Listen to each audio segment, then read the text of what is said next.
Welcome to our video channel. Don't forget to subscribe for more great railway videos. Selamat datang di channel video kami.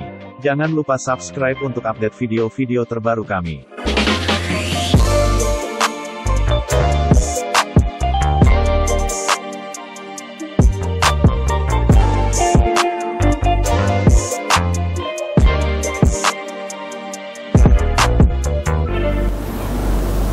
Halo, selamat datang di channel saya, Bagus Widianto Channel. Nah, terima kasih buat kawan-kawan semua yang sudi untuk mampir menonton video ini. Nah, bisa dilihat di depan saya, ini di meja di depan saya ini, ada beberapa miniatur lokomotif dari berbagai jenis. Nah, semua ini punya skala sama, yaitu HO, atau 1 dibanding 87 dibanding aslinya, 1/87 dibanding aslinya ya. Nah, lokomotif-lokomotif ini adalah miniatur dari beberapa negara, seperti ada yang dari Australia, ada yang dari Jerman, dan Amerika Serikat. Nah, di video ini saya akan menceritakan kisah tentang beberapa lokomotif yang ada di meja ini, tentang cerita juga bagaimana saya memperolehnya, serta bagaimana cerita tentang lokomotif aslinya ya. Oke, yang pertama saya akan mau memperlihatkan lokomotif yang merah ini. Nah, ini adalah lokomotif dari lokomotif kelas NR dan nomor 74. Nah, lokomotif ini adalah replika dari lokomotif kelas NR, tepatnya nomor NR74, yang dulu digunakan untuk menarik kereta api The Gen. Nah, kereta api The Gen ini adalah kereta api pertama di dunia yang beroperasi dari ujung selatan hingga ke ujung utara benua. Karena di benua lain tidak ada layanan kereta api seperti itu. Nah, yang membuat unik adalah lokomotif ini dicat merah menyala gitu. Ya, kurang lebih sama merah merona seperti halnya mobil sport di jalanan. Untuk menyesuaikan dengan tema kereta api tersebut. Lokomotif kelas NR sendiri pertama kali diluncurkan di tahun 1996 dan lokomotif ini pada dasarnya adalah lokomotif General Electric Dash 9 yang sudah disesuaikan untuk spesifikasi ruang bebas dan lingkungan di Australia. Ada 120 lokomotif yang dibuat, yaitu antara nomor 1 hingga 120, yang dimana masing-masing 60 batch lokomotif dibuat di 2 tempat yang berbeda, yaitu di Perth di Australia Barat dan di Broadmeadow dekat Sydney di New South Wales di Australia bagian timur ya. Nah, lokomotif NR74 ini dibuat di tahun 1997 di Perth di West Australia. Lokomotif ini awalnya menggunakan warna standar National Rail, yaitu warna kabin oranye dengan kap mesin warna abu-abu terang ya, dengan logo Diamond. Kira-kira di tahun 2003 lokomotif ini dicat ulang dengan warna ini karena dia dipilih sebagai satu dari 3 lokomotif yang diberi warna The Gen, dan kemudian dipakai untuk menarik kereta api The Gen di tahun 2004. Nah, cerita bagaimana saya memperoleh model lokomotif ini juga cukup menarik, karena waktu itu saya lagi bekerja di Malaysia ya. Di Malaysia itu saya bekerja di sana di perhotelan waktu itu. Nah, di internet saya juga waktu itu ikut mengikuti perkembangan tentang ya ini lokomotif NR ini. Saya ingat waktu itu produsen lokomotif ini yang bernama Austrains, yang saat itu merupakan salah satu produsen kereta api model ternama di Australia. Dia membuat model lokomotif ini. Tadinya saya mau beli warna standar atau yaitu warna standar atau warna biru. Tapi tiba-tiba saya mendengar kabar Austrains membuat model lokomotif ini, dan saya mikir waktu itu kalau misalnya beli yang warna lain saya merasa nggak begitu menarik, tapi kalau saya beli ini saya yakin nilainya langka gitu, bakal lebih tinggi daripada yang standar. Akhirnya saya milih ini. Dan ya waktu itu yang cukup lucu, bisa dibilang mayoritas hasil kerja saya di Malaysia dulu digunakan untuk membeli lokomotif ini. Jadi hampir habis gitu. Ya maklum, saya waktu itu masih muda, di tahun 2004 yang lalu. Nah terus kemudian saya saya kontak-kontak dengan pihak Austrains tentang bagaimana cara beli dan cara pembayarannya. Waktu itu saya menggunakan cek dari bank saya di Malaysia yang saya poskan ke alamat produsen itu. Jadi itu harganya sudah termasuk harga lokomotif dan harga kirim ke Malaysia. Nah, waktu itu saya menunggunya ada sekitar 2 atau 3 minggu dari saya mengirim hingga saya menerima. Dan waktu itu yang saya ingat waktu menerima lokomotif ini itu juga ada kisah drama tersendiri. Jadi waktu itu saya dapat terima surat dari Bea Cukai Malaysia mengatakan bahwa barang pesanan saya dari Australia sudah datang. Untuk mengambilnya saya harus pergi ke kantor Bea Cukai Malaysia yang terletak di Bandara Kuala Lumpur International Airport di Sepang. Itu lumayan jauh airportnya. Ada ya lumayan, naik kereta itu ekspres saja setengah jam. Dan waktu itu saya karena tidak punya uang untuk naik kereta ekspres, akhirnya naik kereta komuter dari Kuala Lumpur hingga ke stasiun terdekat dari Bandara Sepang, terus naik bis ke Bandara Sepang. Dan sesampainya di situ ternyata untuk menuju ke tempat ini tidak semudah yang saya kira. Saya kira lokasinya ada di sekitaran terminal, ternyata enggak. Ada di ujung pojok satunya bandara, sehingga saya harus naik taksi. Akhirnya ya udah saya naik taksi, dan supir taksi itu dengan sabar mengantar saya ke itu kantor Bea Cukai Malaysia. Di sana gedung, jadi kayak bangunan gudang pusat pos Malaysia waktu itu. Nah, saya datang ke sana, di counter saya serahkan surat dari itu. Setelah mereka konfirm, oh iya kesini tempatnya. Ya udah, kira-kira setelah nunggu 5 atau 10 menit, kemudian barangnya akhirnya keluar. Jadi kayak amplop gitu, amplop panjang, dan ada tonjolan ya seperti kotaknya di tengah gitu. Saya pikir wah ini barangnya. Begitu dibuka ternyata benar ada kotak tulisan Degen seperti ini. Nah, terus ya itu Degen, dan begitu dibuka muncullah ini lokomotif ini masih dalam bikisannya, tapi ya ini sudah. Begitu saya lihat, wah ada perasaan akhirnya setelah nunggu lama akhirnya sampai.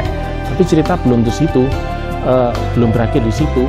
Jadi si petugas bea cukainya itu hitung-hitung pakai kalkulatornya gitu untuk menentukan berapa harga yang saya harus bayar untuk menebus ini. Saya kaget, saya perhatikan di layar monitor kalkulatornya itu kok nominalnya tambah lama tambah besar gitu.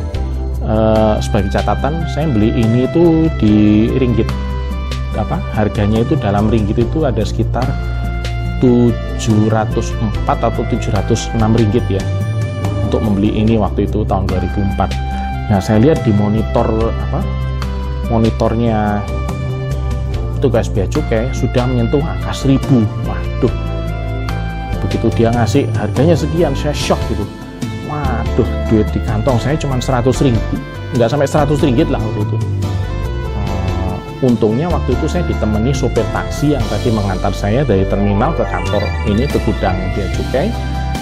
Dan si sopir taksi itu dengan membela saya, maksudnya nego ke petugas Bea Cukai untuk memberikan keringanan gitu. Wah, benar-benar pokoknya sengit dia ngomong gitu dalam bahasa Melayu. Setelah lama-lama akhirnya ya udah, kamu bayar 50 ringgit aja. Saya keluarkan, kebetulan saya punya 50 ringgit, saya kasih, dan alhamdulillah akhirnya saya bisa mendapat lokomotif ini. Ya ini karena walaupun lokomotif kereta model ini secara teknologi sudah cukup tertinggal dibanding kereta-kereta model zaman sekarang, tapi saya tetap tidak tertarik untuk menjualnya atau menyimpan membuangnya, karena ini sejarah ini, faktor sejarah ini, bagaimana saya membelinya dan mendapatkannya benar-benar penuh dramatis. Dan sesampainya di Indonesia, kalau setiap kali dulu ya di Jakarta suka ada acara gathering penggemar kereta api model. Biasanya dulu di Jakarta diadakan di kalau nggak salah mau Taman Hijau ya, Pondok Hijau atau Taman Hijau. Terus kemudian venue-nya pindah ke Pondok Indah Mall. Yaitu setiap kali saya jalanin gitu, banyak modeler lain yang terkesan dengan warnanya merah merona, dan juga tulisan Degan ini suka diplesetkan jadi Degan. Buat Anda yang tahu, orang Jawa mungkin Degan itu berarti es kelapa muda. Jadi ya lucu juga ini suka disebut Degan, dan jalannya kencang loh ini. Kalau di layout ini jalannya lumayan kencang. Aslinya kereta model ini sifatnya analog, jadi dia hanya ada motor listrik dan pickup shoes untuk, jadi kereta api model kan jalannya yaitu kalau menggunakan arus dari rel, jadi relnya itu dialiri listrik, dan semakin tinggi arusnya semakin cepat. Kemudian saya melengkapi lokomotif ini dengan chip namanya Digital Control Command atau disingkat DCC. Tapi karena sifatnya analog, jadi ya tidak ada suaranya. Tapi paling enggak saya bisa menjalankan dia di layout modern yang sekarang kebanyakan dikontrol dengan DCC. Itu oke. Sekian untuk cerita ini Degan. Nah, cerita selanjutnya saya lanjutkan ke lokomotif Australia lainnya. Dan menurut saya lokomotif ini punya kisah yang lebih emosional buat saya. Dulu di awal tahun 2000-an saya pernah mengenyam pendidikan formal di Australia. Di sana saya pernah akrab dengan komunitas penggemar kereta api di sana. Bahkan di Australia juga lah hobi kereta api saya bisa tumbuh lagi setelah selama 10 tahun di dekade 90-an libur. Itu saya pernah ceritakan di video saya sebelumnya tentang bagaimana saya bisa kembali menjadi penggemar kereta api. Nah, kembali lagi yang di Australia, karena dekat dengan penggemar kereta api dan hobi kereta api saya tumbuh lagi, saya waktu itu ingin mempraktekkan ilmu fotografi saya. Jadi kalau zaman sekarang kan anak-anak sudah lumrah banyak yang foto kereta dengan berbagai angle yang fantastis gitu, spektakuler, untuk menghasilkan gambar spektakuler. Nah, di zaman saya dulu di tahun 2000-an tidak banyak yang melakukan hal seperti itu. Kadang-kadang foto kereta api orang Indonesia zaman dulu itu kalau nggak keretanya ketutup orang yang lagi foto, kadang gambar keretanya ya ala kadarnya. Nah, saya mau membuat bagaimana fotonya bisa berkualitas. Untuk mempraktekkan itu, saya sering hunting di lintas. Saya tinggal di kota Perth ya waktu itu, di Australia Barat. Saya suka hunting, waktu itu mengejar kereta api penumpang lintas benua. Jadi lintas benua antara Sydney hingga Perth. Itu perjalanan dulu 3 hari, sekarang agak molor 4 hari karena berhenti untuk makan malamnya banyak. Tapi dulu 3 hari, bayangin 3 hari dari Sydney ke Perth. Ya, tentu saja dengan berhenti-berhenti untuk naik turunkan penumpang, untuk suplai barang, untuk isi bahan bakar, dan lain sebagainya, untuk ganti dinas masinis dan lain sebagainya. Nah, salah satu lokomotif yang digunakan untuk menarik kereta api Indian Pacific waktu itu adalah ini. Nah, lokomotif NR nomor 30. Dan bisa Anda lihat lokomotifnya ini dicat dengan pola warna yang cukup, corak warna yang cukup unik gitu, karena dia titik-titik, lihat, di pola sehingga membentuk bentuk pola tertentu. Dan ini ternyata ada ceritanya gitu. Saya lupa detailnya, tapi yang pasti bisa lihat di tengah ini ada gambar hitam. Ini adalah gambar ular, dan di atas kabin ada tapak manusia dan juga tanaman-tanaman yang merupakan sumber makanan di tengah padang gurun di Australia. Nah, pola warna ini dibuat oleh artis aborigin Australia yang bernama Bessie Liddell. Beliau waktu itu mengecat tidak satu tapi dua lokomotif, yaitu NR30 dan NR52. NR30 dan NR52. Yang NR52 dia juga polanya pola titik-titik, tapi warnanya dia warna kuning gitu. Ada dua model. Nah, model ini dibuat oleh Osition. Osition itu saat ini merupakan salah satu produsen kereta api model terbesar di Australia, dan mereka masih sering memproduksi rolling stock Australia dengan detail yang bagus. Kembali ke ini, jadi untuk dibuat ini benar-benar rumit lah gitu bikinnya. Nah, dulu waktu lokomotif diluncurkan sebenarnya Austrains, produsen ini sudah membuat miniatur lokomotif NR. Cuma waktu itu saat mereka mau bikin model ini, mereka ternyata harus bayar uang hak cipta ke keluarga Bessie Liddell untuk membuat modelnya. Karena Austrains mungkin tidak punya uang, akhirnya mereka tidak berani.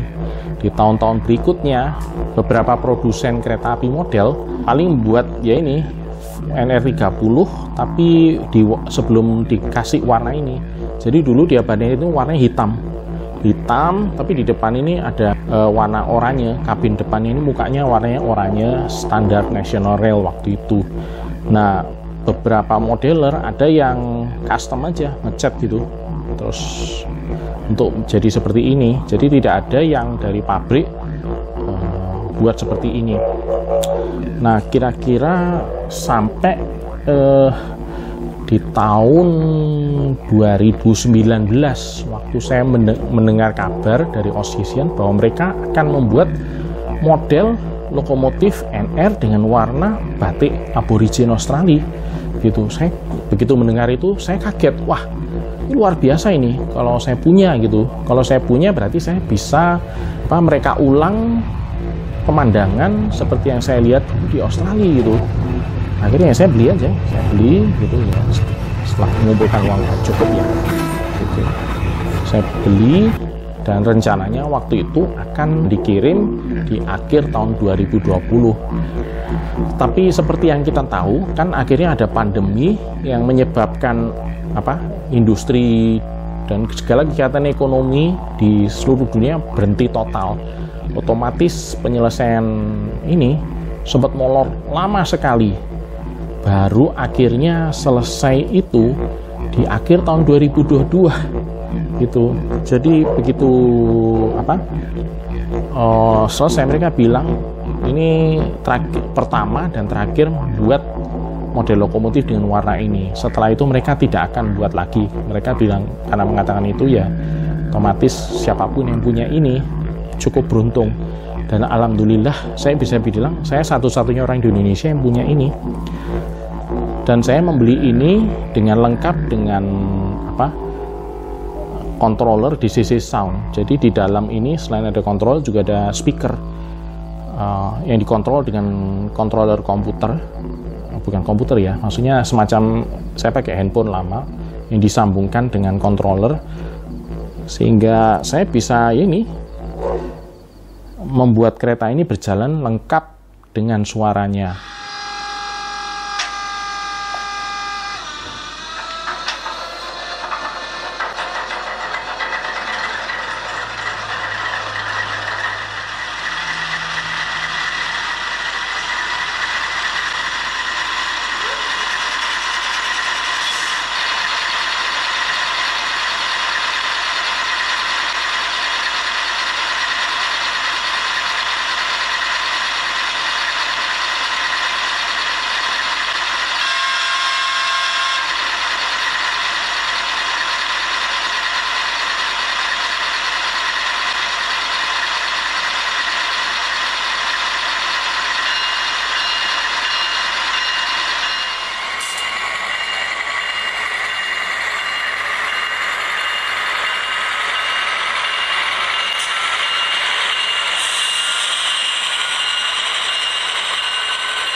lokomotif berikutnya yang mau saya perlihatkan adalah ini.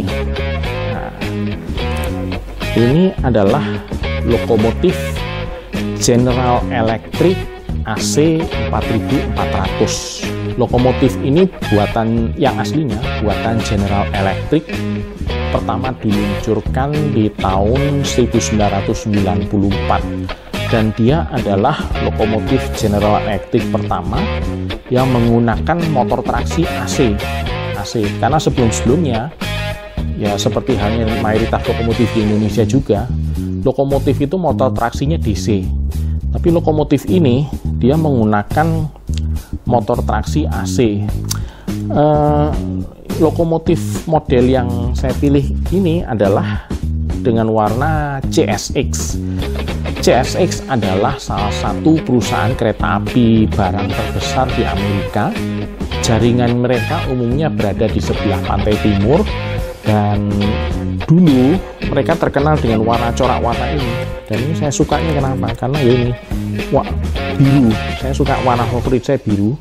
Jadi dia biru dengan kombinasi kap mesin yang warna abu-abu keperakan, yang kelihatan kalau diterang, dan moncong kuning keemasan. Jadi warnanya kelihatan cakep gitu. Nah, model lokomotif ini dibuat oleh Scale Trains yang merupakan salah satu pendatang baru produsen kereta api model di Amerika.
Oke, lokomotif selanjutnya ini mungkin bisa dibilang lokomotif terbesar di sini di koleksi saya adalah ini, lokomotif EMD SD90Max-H.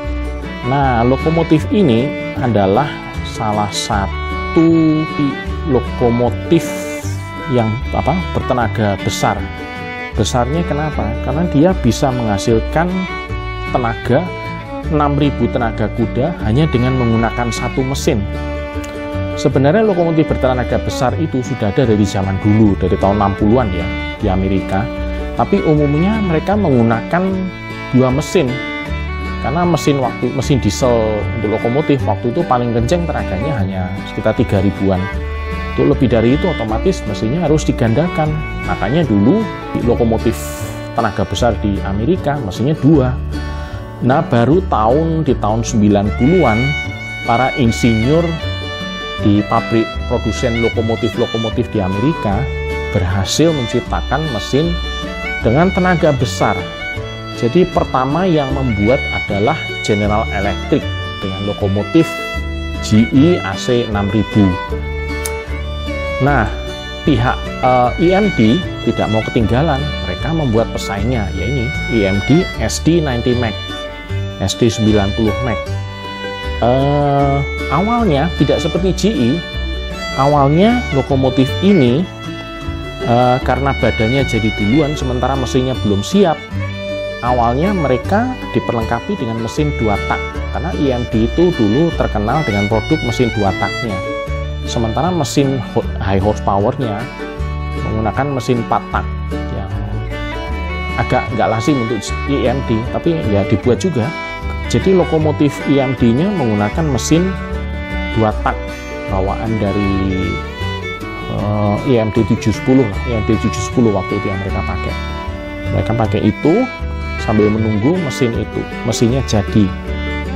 di Indonesia beberapa modeler ada yang punya modelnya lokomotif ini, tapi dari versi yang menggunakan mesin 2 tak. Lokomotif SD 90 yang versi 2 tak suka disebut dengan SD 9043 Max atau kadang-kadang SD 90 Max aja. Baru setelah mesin tenaga besarnya siap, kira-kira di tahun 97 itu siap. Nah, akhirnya mereka memberi kode SD 90 Max -H.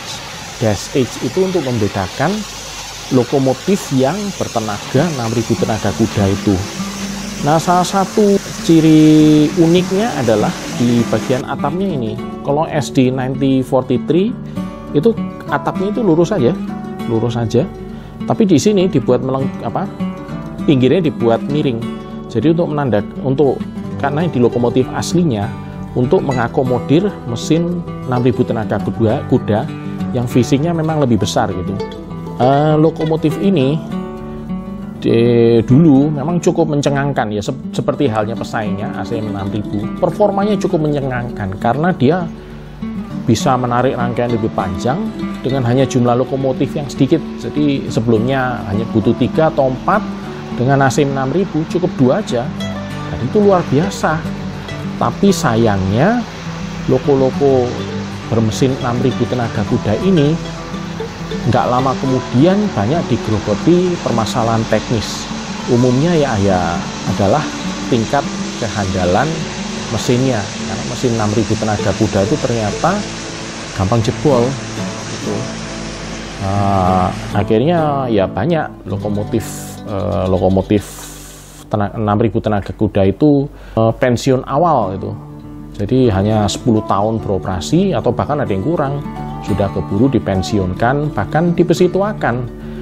Lokomotif AC 6000 bernasib lebih baik karena terutama yang dioperasikan Union Pacific, karena banyak yang masih menggunakan mesin yang lama yaitu GE7FDL. Ya walaupun menghasilkan tenaga lebih kecil, tapi paling nggak kehandalannya bagus gitu. Dan sekarang masih banyak yang beroperasi walaupun ya dengan mesin yang kecil itu, mesin yang tenaga kecil tadi. Mengenai modelnya ya dari tahun 2000-an awal, terutama sejak lokomotif ini diperkenalkan, itu sudah banyak produsen yang membuat modelnya. Cuman waktu itu mayoritas dia yang versi 4000 tenaga kuda SD 9043 itu. Padahal saya nyari yang SD 90 Max -H gitu. Di tahun 2018 ATR, produsen kereta model terkenal Amerika, akhirnya membuat SD 90 Max -H. Cuman waktu itu dia menggunakan kabin Pace 2 yang kotak-kotak jelek gitu. Akhirnya yaitu saya mikir nggak tertarik lah, nanti lain beli.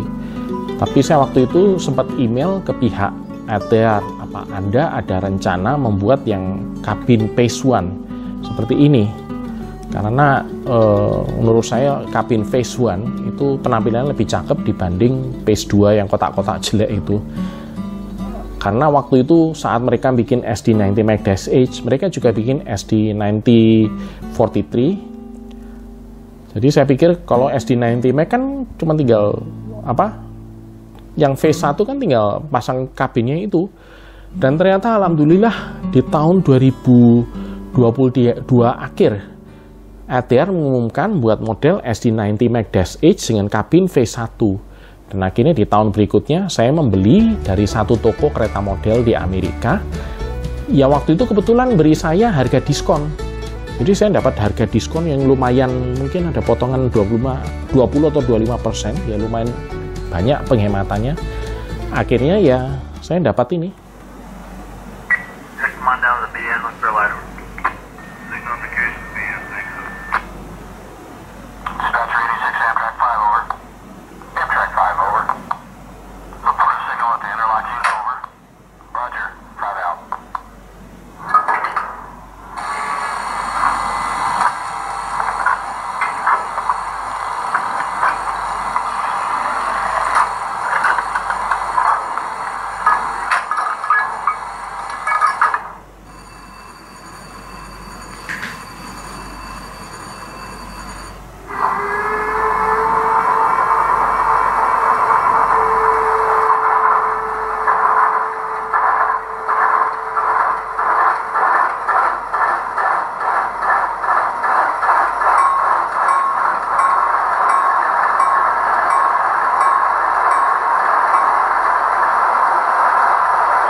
Dan yang terakhir, ini tipe lokomotif yang cukup punya banyak kenangan karena kemiripannya dengan lokomotif diesel BP301 dan BP304 punya PT Kereta Api Indonesia atau dulu disebut PJKA.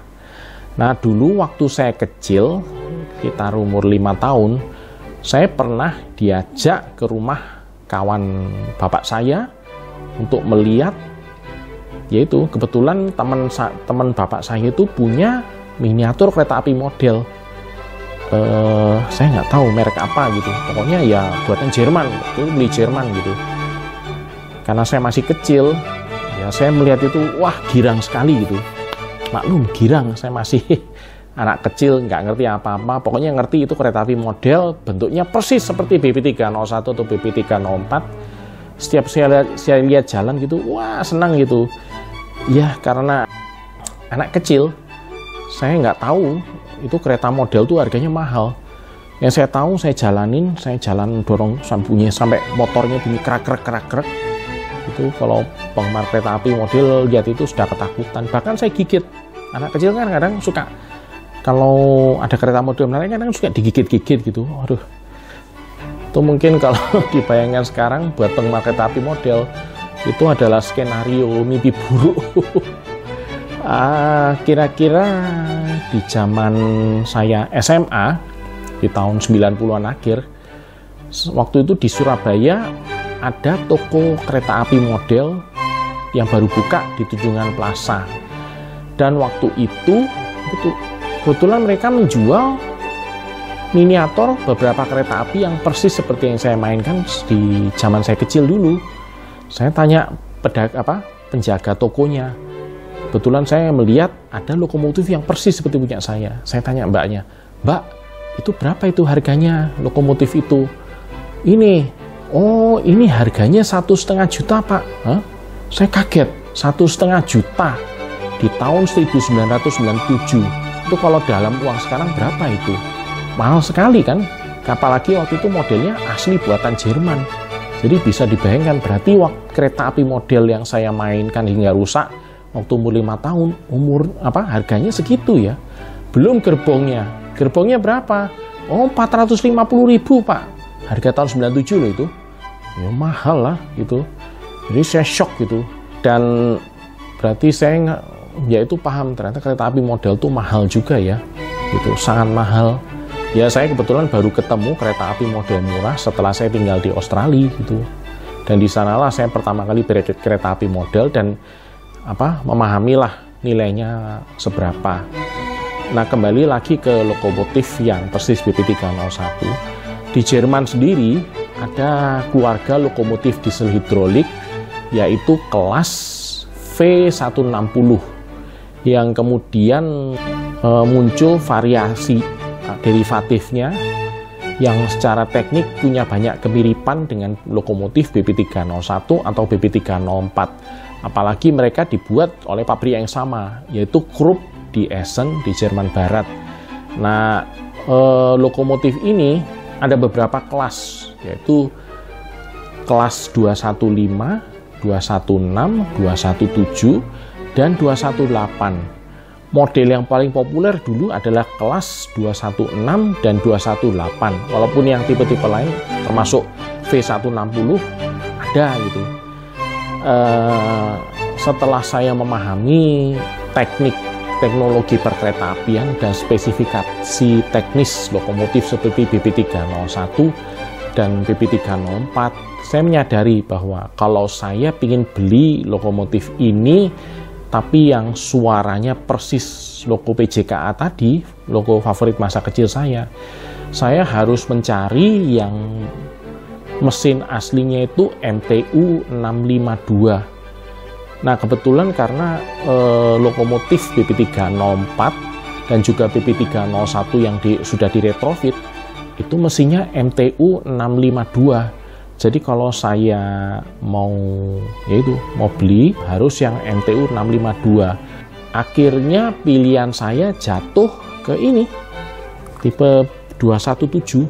Ini buatan Trix di Jerman. Trix itu adalah sebagian dari grup Märklin. Nah, buat penggemar kereta api model pasti tahu merek Marklin itu adalah merek kereta api model nomor 1 di dunia lah gitu. Walaupun kalau tergantung kiblatnya gitu. Kalau kiblatnya Amerika mungkin Anda kurang setuju.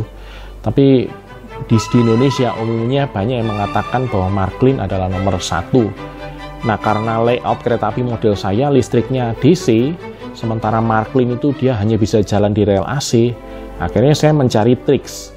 Trix ini adalah satu keluarga dengan Marklin, tapi dia spesialis membuat produk-produk Marklin yang berjalan di rel DC.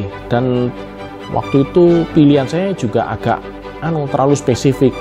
Saya mau mencari yang warna ini, warna krem biru, karena mirip dengan krem hijaunya PJKA dulu. Dan 2, saya nyari yang logo DB, Deutsche Bahn atau perusahaan kereta api Jerman yang warna merah. Karena warna merah gini kelihatan kontras bagus dibanding background warna hitam. Tadinya Trix ini meluncurkan ini di tahun 2017. Cuman waktu itu saya mau beli kejegal masalah harga. Harganya Trix Marklin tuh sangat mahal sekali dibanding logo Amerika atau Australia itu. Akhirnya ya mungkin belum rezekinya. Sampai kira-kira di awal tahun 2025, saya iseng-iseng lihat di Google produknya sama, ada nggak? Ternyata ada toko di Hong Kong yang menjual produk ini dengan harga diskon. Karena waktu itu istilahnya obral cuci gudang lah, karena ini stok dari tahun 2017, 2025, udah 8 tahun ngendon di toko, nggak ada yang beli. Akhirnya saya memutuskan beli, dan alhamdulillah bisa dapat ini dengan harga yang cukup murah gitu. Ya walaupun tidak semurah logo Amerika, tapi dibanding Trix aslinya saya berhemat lumayan banyak ini.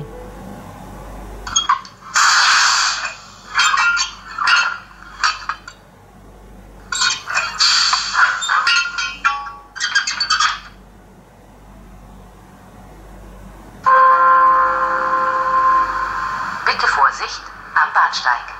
Ein Zug fährt durch.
Dan yang saya suka, kalau ini saya akselerasi jalankan, suaranya benar-benar persis lokomotif BP304 ataupun BP301.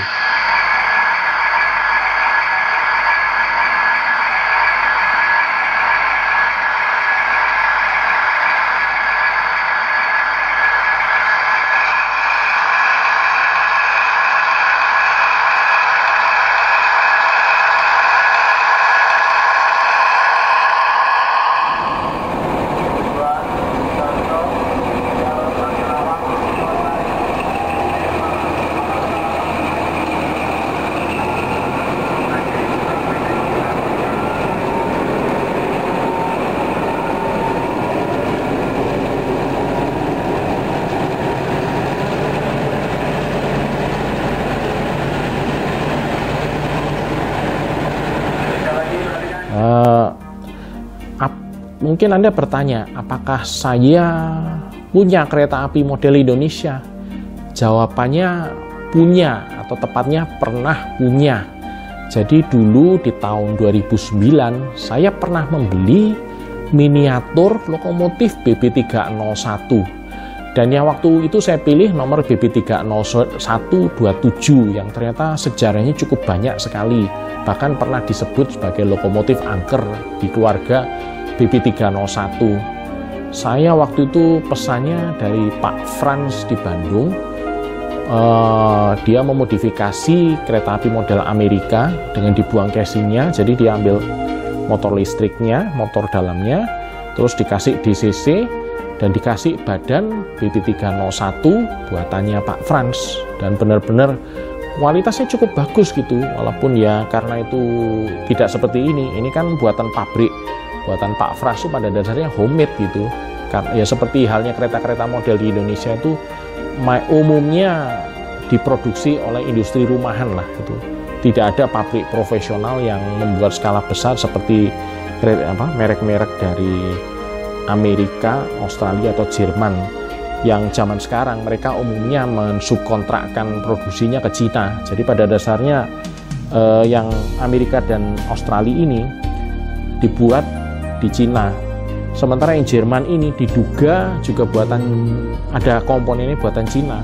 Karena dulu Marklin Trix itu murni buatan Jerman. Tapi sekarang bahkan dulu di sini ada tulisan Made in Germany, tapi di sini tidak ada. Polos saja hanya tulisan Trix sudah gitu. Ya mungkin karena dia jadi juga mengandung komponen buatan Cina gitu. Kembali lagi ke lokomotif BP301 saya. Dulu saya juga sempat memesan gerbong kereta api Bima ke Pak Frans untuk ya ini menemani logo BP301 saya, dan dia dilalah akhirnya jadi itu. Tapi karena waktu itu saya tidak punya layout, jadi saya tidak tahu kalau kualitasnya logo gerbong-gerbong Bima buatan Pak Frans itu tidak seperti yang diharapkan, karena waktu itu ternyata setelah saya jalankan di layout teman, begitu ditaruh langsung konslet. Kata teman saya ternyata ini gerbongnya didesain untuk berjalan di rel AC, padahal layoutnya itu DC, ya seperti layout saya sekarang ya DC. Akhirnya saya kembalikan kereta Bima itu dan lokomotif BP301 itu ke Pak Frans untuk dibetulkan gitu. Walaupun sayangnya hingga sekarang belum ada kejelasan. Kalau seandainya saya tinggal di Bandung, mungkin mudah untuk monitor, dan bahkan mungkin lokomotif dan kereta itu sudah kembali ke tangan saya sekarang. Tapi ya, nyatanya tidak ada kabar hingga sekarang. Dan Pak Frans pun sekarang juga agak susah dihubungi. Jadi ya, tapi ya paling enggak saya bersyukur sekali bahwa sekarang saya sudah punya koleksi kereta api model yang dari dulu ingin saya miliki. Dan bahkan berkat kereta model, beberapa kereta model ini, saya bisa mereka ulang pemandangan yang saya lihat kalau saya transporting di luar negeri dulu, terutama di Australia. Ya, terima kasih bagi kawan-kawan yang telah setia melihat video ini hingga selesai. Jangan lupa untuk selalu mengikuti channel video saya untuk video-video yang terbaru. Terima kasih dan sampai jumpa.